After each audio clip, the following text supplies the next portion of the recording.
जब जब भी मैं गिरा हूं आप ही ने अपने हाथों से उठाया है। राम जी भूल गए कि सीता जी वरमाला लेके खड़ी है। लक्ष्मण को जैसे ही नीचे झुक के उठाने लगे, लक्ष्मण ने जोर से कह दिया, सियापति रामचंद्र की जय हो। और तभी सीता जी ने वरमाला डाली। सुनो देवी श्री राम कथा है वहाँ, सुनो देवी राम कथा है महान। हो जिससे हो जाता है कल्याण, हो जिससे हो जाए है कल्याण। सुनो देवी राम कथा है महान, सुनो देवी राम कथा है महान। ध्यान दें, शिव महापुराण की कथा में अनेक रहस्य हैं।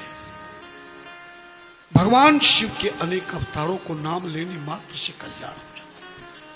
तारक नाम के राक्षस ने तपस्या की तो भगवान शिव के पुत्र कार्तिक ने उन्हें मारा, लेकिन उसके 3 पुत्र थे, तारकाक्ष, कमलाक्ष और बिंदुमाली।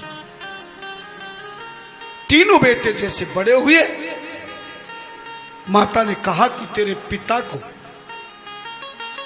पिता को शिव के पुत्र ने मारा है, क्या तुम शिव से बदला नहीं लोगे?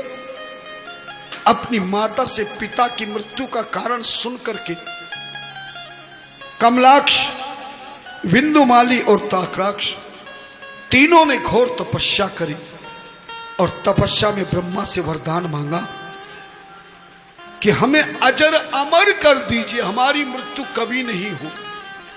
तब ब्रह्मा जी ने कहा, सुनो ऐ राक्षसो, जातो जनिष्यति नूनम जंतु कोऽपि सुरा क्वचित् अजरश्च अमरो लोके न भविष्यति न भूतले।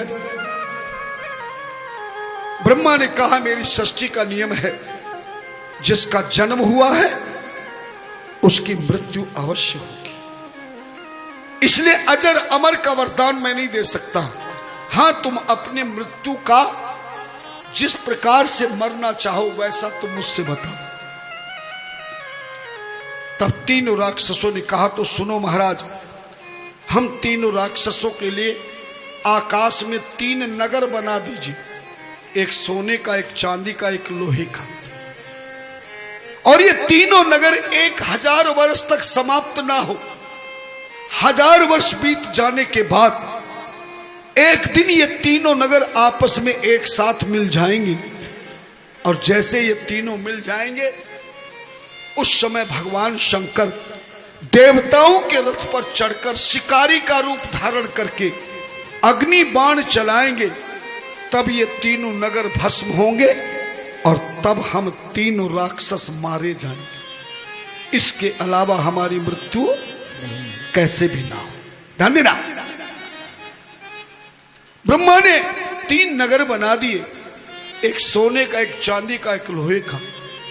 तारकाक्ष, कमलाक्ष, बिंदुमाली, तारक नाम के राक्षस के तीनों पुत्र उसमें रहने लगे।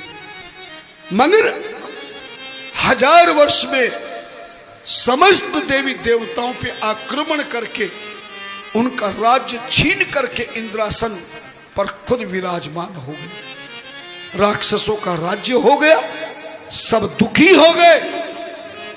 सबने मिलकर ब्रह्मा जी के पास गए। ब्रह्मा जी शिव जी के पास गए। शंकर भगवान ने कहा, ब्रह्मा जी तुम तो बिना कहे सब कुछ को वरदान दे देते हो, मुसीबत हमें आती है। जाओ तुम देवरथ तैयार करो, 1000 वर्ष पूरे होते ही मैं खुद रथ पर चढ़ करके शिकारी के रूप में अग्नि बाण से तीनों नगरों को भस्म करूंगा। तभी भगवान शंकर जी के कहने पर समस्त देवताओं ने एक रथ तैयार किया जिसमें चारों वेद उस रथ के घोड़े बने, अनेक प्रकार से समस्त देवताओं ने अपनी शक्ति से एक देवरथ तैयार कर लिया। जैसे 1000 वर्ष बीते, तीनों नगर एक साथ मिले, उसी दिन भगवान शंकर ने शिकारी का रूप धारण करके देवरथ पर चढ़कर अग्नि बाण चला दिया। और अग्नि बाण चलते ही देवरथ धू धू करके भस्म हो गया और तीनों के तीनों राक्षस उसी नगर में जलकर समाप्त हो गए। इस तरह से तारक के पुत्रों का संहार किया।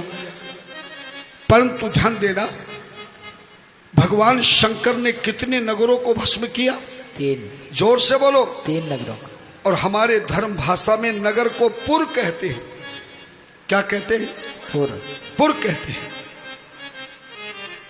जैसे हमारा नगर धामपुर है, जबलपुर है, रामपुर है, काशीपुर है ना। पुर शब्द का अर्थ होता है नगर। तो भगवान शंकर ने कितने पुर को जलाया? 3। इसीलिए भगवान शंकर का एक नाम पड़ गया त्रिपुरारी। जय हो। क्या नाम पड़ा? त्रिपुरारी। त्रिपुरारी का अर्थ होता है त्रि मानी 3, पुर मानी नगर, अरि मानी शत्रु। जो 3 नगरों के शत्रु बन के भस्म किया, इसलिए शिव जी का एक नाम क्या पड़ गया? त्रिपुरारी। श्रीमद् भागवत के अनुसार एक त्रिपुरासुर नाम के राक्षस को भी शिव जी ने मारा था। उसके मारने के बाद भी शंकर भगवान का नाम त्रिपुरारी पड़ा था। और भगवान शिव ने जब रथ पर बैठ करके रथ के घोड़ों की रस्सी को अपने हाथ में लेकर रथ चलाया था, ध्यान देना, तो रस्सी को धर्म भाषा में पास कहते हैं। पास मानी बांधने वाली वस्तु को पास कहते हैं। जैसे ब्रह्म फास, फास कह दी या पास कह दीजिए। तो भगवान ने पशुओं के पास को अपने हाथ में लिया था, उनको अपने इशारे पे चलाया था रथ में, घोड़ों को, पशुओं को, रस्सी को पकड़ के। इसलिए भगवान शिव का एक और नाम पड़ गया पशुपतिनाथ। क्या नाम पड़ा? पशुपतिनाथ। रुद्र पशुपतिश्चैव पशुपाश विमोचक है, तदा पशुपति ततस्य नाम महेशुतु। पशुओं की रस्सी पास को हाथ में लेने के कारण और उनके नाक में होती, पशुओं के यहाँ नाक के अंदर से रस्सी होती है, नथनी बोलते हैं उसको, नाथते हैं। इसलिए भगवान शिव का एक नाम पड़ गया पशुपतिनाथ। इस तरह से राक्षस का संहार किया। पशुपतिनाथ पड़ा, त्रिपुरारी पड़ा। एक और राक्षस पैदा हुआ था जिसका नाम मैं था।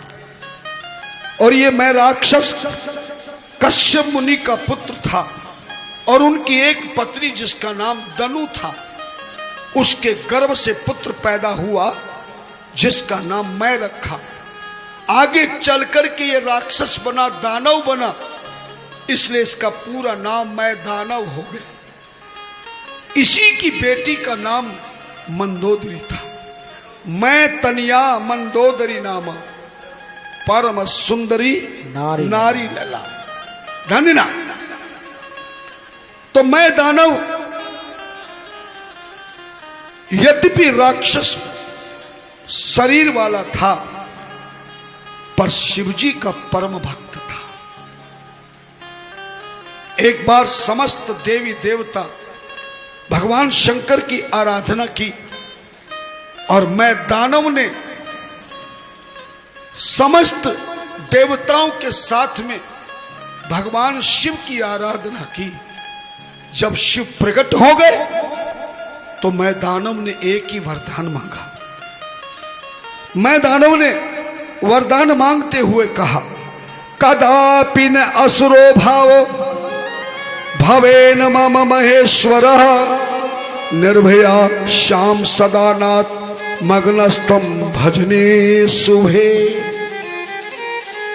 भगवान शिव से कहा, प्रभु अगर आप मेरी तपस्या से प्रसन्न हैं तो मुझे ऐसा वरदान दीजिए, भले मेरा शरीर राक्षस है मेरा कुल भी राक्षस का है, लेकिन कभी देवताओं के प्रति या आपके चरणों से मैं कभी विरोध ना कर सकूं, आपके चरणों की भक्ति में सदा लीन रहूं।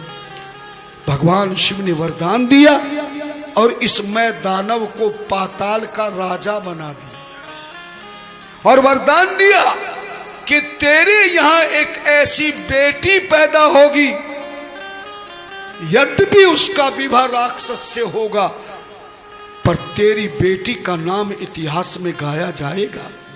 और जो सुबह तेरी बेटी का नाम सौभाग्यवती नारी उच्चारण करेगी उठते ही, तो उसका सुहाग अटल अमर होगा। अहिल्या, द्रौपदी, सीता, तारा, मंदोदरी तथा पंचकन्या स्मरे नित्यम, सौभाग्यम वर्धते सदा। इस मैं दानव का भगवान शिव ने उद्धार कर दिया। इस तरह से भगवान ने कई राक्षसों का उद्धार किया, किसी का संहार किया, किसी का उद्धार किया।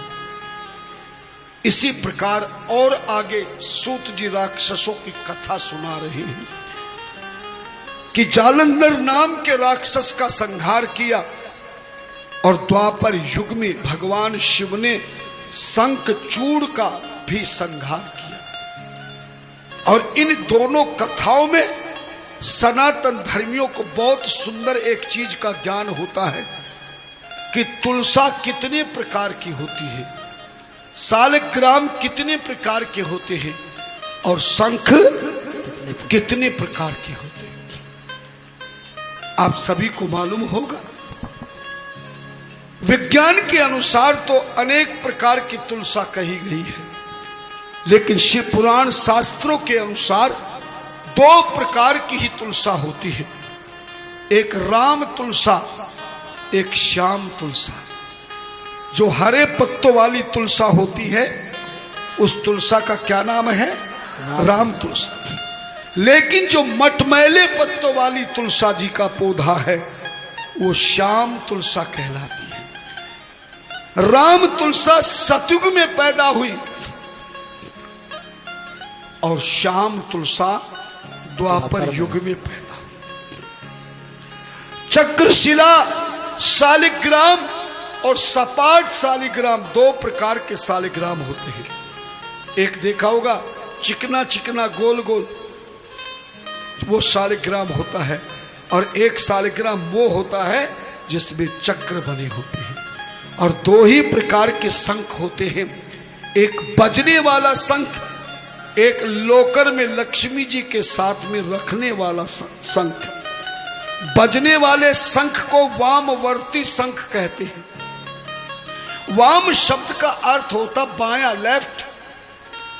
बजने वाले शंख को खुले भाग को जरा ऊपर करके देखना, तुम्हारे उल्टे हाथ की ओर उसका खुला हुआ भाग होगा। और दक्षिण वृत्ति शंख, दक्षिण अर्थात दायां, राइट। कभी दक्षिण वृत्ति शंख के खुले भाग को ऊपर को देखना, वो सीधे हाथ की ओर खुलता है, इसलिए बजने वाले शंख को वामवर्ती शंख कहते हैं। और लोकर में रखकर जिस शंख की लक्ष्मी के साथ पूजा की जाती है उस शंख को दक्षिण वृत्ति शंख कहते हैं। दक्षिण वृत्ति शंख, असली शंख बहुत मुश्किल से मिलता है। असली शंख की पहचान है कि उसका छोटा सा रूप होता है। जितना छोटा रूप शंख का होगा उतना ही असली शंख कहलाता है। जो अंदर से बंद होता है उसका मुख भी बंद होता है। और दक्षिण वृत्ति शंख को रेशमी नए लाल कपड़े पर रखकर और उसमें लाल रंग के अक्षत ओम महालक्ष्मी नमः, ओम महालक्ष्मी नमः, ओम महालक्ष्मी नमः, इस लक्ष्मी जी के बीज मंत्र को बोलते हुए स्त्री हो या पुरुष उत्तर दिशा की ओर एक चौकी बिछाकर उस पर छोटा सा लाल वस्त्र बिछाकर एक कटोरी में अक्षत लेवे। क्या लेवे? अक्षत। चावल नहीं, क्या लेंगे? अक्षत। और बता चुका हूं अक्षत किसको कहते हैं। उन अक्षतों को रोली से लाल रंग का बना ले और परिवार के सभी सदस्य बैठ के या अकेले व्यक्ति एक एक दाना उस शंख में भरता रहे। प्रातः काल से लेकर रात्रि काल तक, सूर्य उदय से मध्य रात्रि तक 3 बार में या 4 बार में बैठ करके आप पूरे दिन में उस शंख को अक्षत से भर दीजिए। और ज्यादा अक्षत उसमें नहीं आते। जब अक्षत से भर जाए तो रेशमी लाल कपड़े को बांधिए, एक गांठ से दूसरे हिस्से को बांधिए, दूसरे से दूसरे हिस्से को बांध के गांठ लगाइए और इस शंख को शुक्रवार के दिन लोकर में स्थापना कर देनी चाहिए।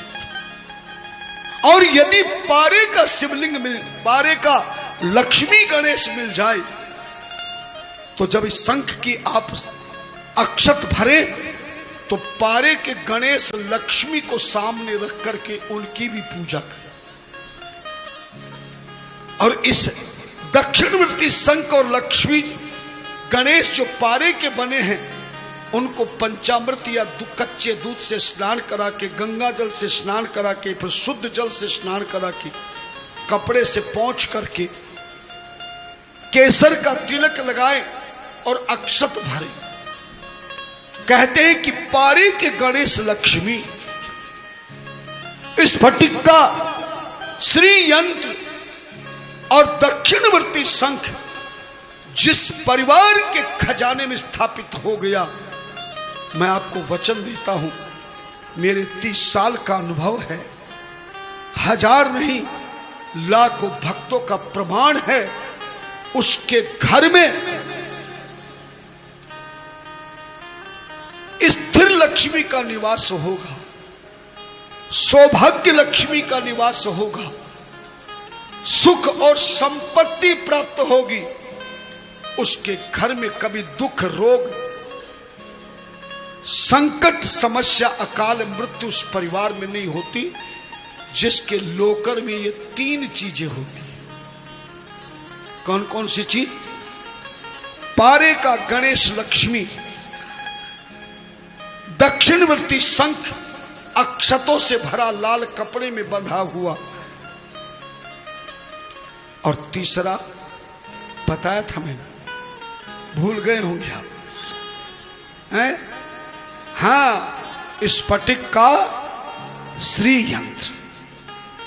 3 चीजें लोकर में रखा गया। मैंने जब 7 वर्ष की तपस्या आज से 30 वर्ष पहले की हिमालय की तलहटी में, तो मैं बड़े बड़े परम तपस्वी संतों के चरणों में जाकर बैठता था। जब तपस्या से समय मिलता मुझसे बड़े प्रसन्न होते थे कि तू अपनी इस यौवन अवस्था में इतनी घोर तपस्या कर रही है। गुरु महाराज की मुझ पे अपार कृपा थी। देवराह बाबा, मां आनंदमयी जो कनखल में है, वो आनंदमयी नहीं जो कथा करती है, देवरा बाबा की शरणागति भी मुझे मिली, जो मंच पर सदा रहते थे। करपात्री जी महाराज के चरणों की सेवा करने का भी मुझे अवसर मिला। बड़े बड़े महान संतों में मैं रहा हूं और तभी से मुझे संसार से वैराग्य है। ना मुझे खाने की चिंता रहती है, ना मुझे पहनने की चिंता रहती है। पूछो इनसे, अगर ये भोजन की मुझे याद ना दिलाए तो मैं पूरे दिन भोजन ही भूल जाता हूं। और कई बार ऐसा हुआ, भोजन की याद भी इनको मुझे दिलानी पड़ती है कि भोजन लेके आते हैं। कल मुख्य यजमान जी के यहाँ भोजन था, तो हमारा सेवादार पूछने लगा कि भोजन कब करेंगे, तो मैं भूल गया कितना समय। हमने तो भोजन कर लिया, अब तो बाद में ही करेंगे। जब यजमान के घर गया तो यजमान ने पूछा भोजन कितने, बोले अभी तो महाराज 2-3 घंटे बाद करेंगे, जबकि 1 बज रहा था। ऐसा भाव मन में जागृत होता है कि भगवान का भजन करते रहे और आपके कष्टों को मिटाने का सृजन करते रहे। हमेशा यही लालसा है, ना धन की इच्छा है, ना कहीं सम्मान की इच्छा है। ये तो आप हैं जो मुझे सम्मान देते हैं, वरना संत कहते हैं कथा सुनाने वाले से बड़ा तो सुनने वाला होता है। कथा सुनाने वाले से बड़ा सुनने वाला होता है। मगर मुझे मालूम है तुम मानोगे नहीं बिना उदाहरण के। अगर राम कथा सुनी है तो व्यास गद्दी पर काकभूषण जी को बिठाया गया है, और सुनने वाला श्रोता कौन है? जोर से बोलो। गरुड़ जी। तो सच बताओ, गरुड़ जी बड़े हैं कि कौवा बड़ा है? गरुड़ जी बड़े। संतों ने हड़ताल कर दी, जांच पड़ताल कर दी। तुलसी बाबा से बोले तुमने ये क्या उल्टी गंगा बहा दी? व्यास गद्दी पर तुमने कौवे को बिठा दिया, और कौवे को शास्त्र में चांडाल पक्षी कहते, गिरा हुआ पक्षी का कह पक्षी सु चांडाल है, पशु नाम च कुकर है। पक्षियों में अगर सबसे नीच पक्षी चांडाल पक्षी है तो कौन है? कौवा है। और पशुओं में कुत्ता का कह पक्षी सु चांडाल है, पशु नाम च कुकर है। और मनुष्यों में कौन चांडाल है? सर्वे शाम च निंदका है, जो सबकी हमेशा निंदा करता रहे, दूसरे को देख के जलता रहे, अपने आप में अकड़ता रहे, दूसरों की अच्छाई को छोड़ के गलतियों को पकड़ता रहे, दुनिया को अपने बस में जकड़ता रहे, ऐसे इंसान को चांडाल इंसान कहते हैं। अब क्या क्या सुनाऊं तुम्हें। मसाला तो मेरे पास बहुत है, पर ज्यादा गरम मसाला डाल दिया तो फिर तुम्हें दिक्कत भी हो सकती है। सीमित में ही लेके चलूंगा। संतों ने कहा तुमने चांडाल पक्षी को व्यास गद्दी पर बिठाया, और गरुड़ जी महाराज जो पक्षियों के राजा कहलाते हैं उनको तुमने नीचे बिठा दिया। बाबा जी हंसने लगे। तुलसी बाबा बोले व्यास गद्दी पे तो कव्वे को ही बैठना चाहिए, और सुनने के लिए गरुड़ और हंस को ही बैठना चाहिए। तुमने कव्वे की कमी तो बताई, पर तुमने कव्वे की अच्छाई नहीं बताई, जबकि परमात्मा ने दुनिया की हर चीज में कमी भी दी है तो अच्छाई भी दी है। किसी में ज्यादा अच्छाई होती है, बुराई कम होती है, और किसी में बुराई ज्यादा होती है, अच्छाई ज्यादा कम होती है। जड़ चेतन गुण दोष में विश्व कीन करतार। कमल का फूल कितना अच्छा होता है, पर कमी है कि वो कीचड़ में पैदा हो। गुलाब का फूल कितना बढ़िया होता है, पर उसमें मोर राष्ट्रीय पक्षी है, सबसे बढ़िया पक्षी है, मगर पांव देखना बहुत खराब है। और अवगुण यह है कि मोर सांप को खाता है। जड़ चेतन गुण दोष में विश्व कीन करतार। संत हंस गुण गए पिए परिहरिवार विकार। संत तुलसी जी ने कहा अरे संतो, तुमने कव्य में कमी तो देखी, पर कव्य में एक बहुत बड़ा गुण है कि काक चेष्टा बको ध्यान। ध्यान देना, समझ रहे हो ना कथा को? कौवा जैसा चतुर नहीं होता। सारे शिकारी अनेक प्रकार के जाल डाल के दुनिया के सारे पक्षियों को अपने जाल में फंसा सकते हैं, पर आज तक किसी शिकारी ने किसी कौवे को जाल में नहीं फंसा। और कभी छत पे बैठ के रोटी का टुकड़ा हाथ में लेके तुम कौवे को पकड़ने की कोशिश करना, कौवा इतना चालाक होता है कि तुम्हारे रोटी के टुकड़े को छीन ले जाएगा, लेकिन पकड़ में नहीं आएगा। इसलिए कथा सुनाने वाले व्यास को भी कौवे की तरह चतुर होना चाहिए, ताकि कितना भी कोई तैयारी करके आवे लेकिन फिर भी उसके ज्ञान को कोई पकड़ ना पावे। तुलसी जी ने कहा, सुनो, व्यास की गर्दन हमेशा एक जगह नहीं रहती है और कौवे की गर्दन भी एक जगह नहीं रहती है। तुमने कौवा तो देखा होगा ना? नहीं देखा? तुम्हारा सिर हिलाना बंद नहीं हुआ, आज 8 दिन हो गए। हर चीज में सुधार जाऊंगा, मगर ये सिर हिलाना, हाथ हिलाना बंद। जबान हिलाओ, जिब्या हिलाओ, परमात्मा ने तुम्हें दी है। अगर कौवा नहीं देखा तो यजमान से कल समाप्ति पे चढ़ाओ में कौवा ही ले ले। हाँ धनिना बोले कौवे की एक जगह गर्दन नहीं रहती, और कथा सुनाने वाले व्यास की भी गर्दन नहीं रहती ना, तो डरते क्यों? मैं कोई डरा थोड़ी रहा। हाँ? और गरुड़ जी और हंस का स्वभाव है कि वो अवगुण को त्याग देते हैं, केवल गुण गुण को ग्रहण करते हैं। पानी दूध मिला होता है लेकिन वो केवल दूध को पी जाते हैं, पानी को छोड़ देते हैं और किसी को दोष नहीं देते। हंस जैसा श्रोता होना चाहिए और कौवा जैसा वक्ता होना चाहिए। धन्यवाद। कई जगह हम काशी, हरिद्वार, प्रयाग में भी कथा हुई है। वहां बड़े बड़े विद्वानों की, एक दो नहीं, सैकड़ों विद्वान कथा सुनने आते थे। बड़ी तैयारी करके आते थे। कल शिव पुराण में इससे ज्यादा नहीं सुनाएंगे, पर भोलेनाथ उससे ज्यादा मेरे मुख से सुना देते थे। तब वो विद्वान मेरे को कमरे में आकर जो आशीर्वाद देते थे, कहते थे, व्यास जी वाकई में शिव पुराण के आप मर्मज्ञ हैं।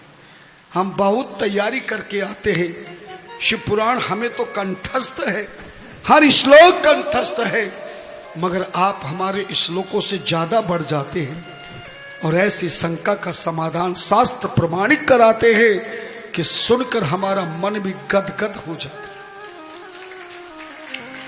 जब ऐसे आशीर्वाद मिलता है संतों का, तब जीवन में मुझे भी कुछ प्रसाद मिल जाता है और प्रसाद से मैं आबाद हो जाता हूं और आबाद से ही मेरा जीवन धन्यवाद हो जाता है, जीवन आनंदमय हो जाता है। धन्यवाद। सूत जी कहते हैं, ऋषियों, जालंधर नाम के राक्षस का उद्धार भगवान शिव ने सतयुग में किया और शंखचूड़ का उद्धार द्वापर युग में किया। इनकी कथा में ही 3 चीजें होती हैं, दक्षिणवर्ती शंख, वामवर्ती शंख। दोनों कथाओं में ही मिलेगा 2 प्रकार की तुलसा, राम तुलसा, श्याम तुलसा। और सपाट शालिग्राम, जो गोल गोल चिकना होता है, वो सपाट शालिग्राम है, और जो चक्र बना उसको चक्रशिला शालिग्राम कहते हैं।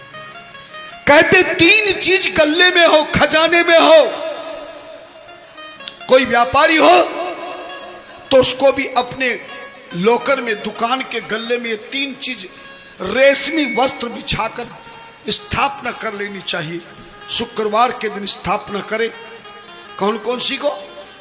स्फटिक, श्रीयंत्र, पारेक, गणेश, लक्ष्मी और दक्षिणवर्ती शंख। और इनको रोजाना नहीं पूजा करनी चाहिए,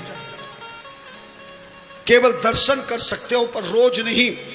केवल धनतेरस के दिन ही इन तीनों को निकाल करके पूजन करके उसी प्रकार त्रयोदशी के दिन, धनतेरस के दिन स्थापना 1 साल के लिए कर देनी चाहिए। इस तरह से तीनों चीजें होनी चाहिए। और प्रत्येक सनातन धर्म के मंदिर में जैसा मैंने मंदिर बताया उस तरह से स्थापना करनी चाहिए। मगर प्रत्येक सनातन धर्मी के घर में, प्रत्येक मंदिर में अगर 3 चीजें नहीं हैं तो उस मंदिर की पूजा को देवी देवता स्वीकार नहीं करते। कौन कौन सी नोट कर लीजिएगा। पहला, बजने वाला शंख। पहली वस्तु क्या है? वामवर्ती शंख प्रत्येक सनातन धर्म के घर के मंदिर में, नगर के मंदिर में होना चाहिए। दूसरा, शालिग्राम घर के मंदिर में और नगर के मंदिर में होना कंपलसरी है। और तीसरा, तुलसी का पत्ता भी घर के मंदिर में होना परम आवश्यक है। जिसके घर में ये 3 चीजें नहीं, जिसके गृह मंदिर में ये 3 चीजें नहीं, जिस नगर के मंदिर में ये 3 चीजें नहीं, जिस तीर्थ मंदिर में ये 3 चीजें नहीं, उस मंदिर में देवी देवताओं की पूजा निष्फल होती है। पहला शालिग्राम, दूसरा बजने वाला शंख, और तीसरा तुलसी का पत्ता। क्योंकि ये तीनों एक साथ ही जन्म लेके आए हैं, प्रकट हुए हैं, और तीनों का गहरा संबंध है। संत कहते, धर्म ग्रंथ कहते हैं, वामवर्ती शंख, शालिग्राम और तुलसी का पत्ता जिस मंदिर